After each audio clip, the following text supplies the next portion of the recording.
these, I have like several stories that come from my sort of, one particular was, I was renting an apartment in Paris for my like I spent 1 year like studying in Paris, and then I was renting an apartment with this one Spanish guy, and he was, he had a like a phone, this phone signal that he uses when his friends call, and as well he used it as a alarm clock. I see. And it was the anthem of the Soviet Union. And so one morning, I wasn't living with him for a long time. It was just in between. They were like, my roommate, he was living the most time there. That was like his friend who came like for a month when he was away. And basically, I'm like, one morning, I feel like I need to talk with this guy. And so, I'm telling him that, like my great grandfather was killed in the KGB building. Basically, I told all about the deportations and everything, what it means in the Baltics and so on. And his answer was that he was in this sort of youth communist organization. Mm-hmm. And he said that, yeah, but if we do it now, we will do it without killings. It will be way different. We don't have to kill people, basically. Mm-hmm. Mm-hmm. And so on and so on.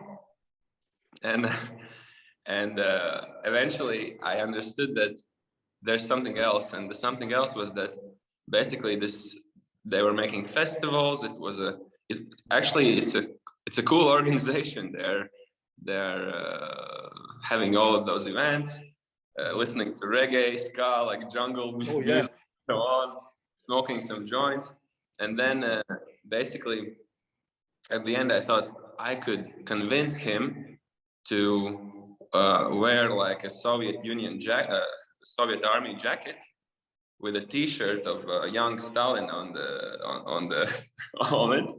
Yeah. Go with him to the monument in Uzvaras Park and like grill some shashlik with him, and he would think that it's exotic and cool thing to do.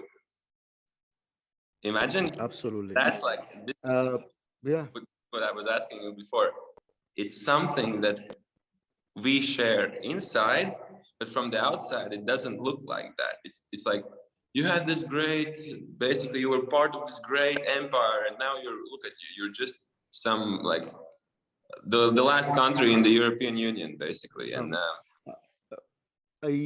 I would like to tell you why, at least in Italy, I don't know about Spain, but I presume it's similar.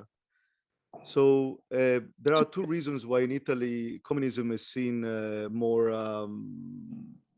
in a tolerant way, also because it represents the partisans that kind of that from the mountains came down and got rid of Mussolini. And if the real people that got rid of Mussolini at the end of the day were mostly the Americans, mostly. But anyway, we identify with that. The reason why we are late in understanding what it means, at least in Italy, to be in the Soviet Union or things like that is because in Italian Video Scuola, we were continuously told about Nazism only. So there is reason number one why Fabrizio had to wait to read maybe in his own free time, Solzhenitsyn, or like but out of my own curiosity, I'm not saying that nobody told us about that, but if you could see the word Gulag compared to the concentration camps, it was definitely 10-1. And so, first of all, we were not told about that as we were supposed to, probably because history itself was flirting with the idea of communism too. So there are many historians that are left wing. My own professor was in that sense. So history was a bit monopolized in Italy in that sense.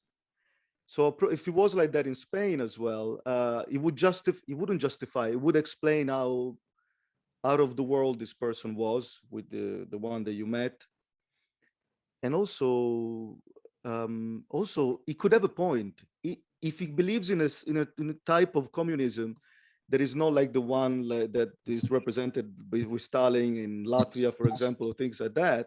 He doesn't need that anthem. He can make his own anthem. It doesn't need, it's like me saying that I like grunge music, but I want to make a new type of grunge music. And I listen to Nirvana only. I mean, you see what I'm saying? Yeah, yeah. So there is enough freedom in this world to say that you want to imagine a new idea of communism without the gulag. Fair enough. I admire these people somehow because they believe in it.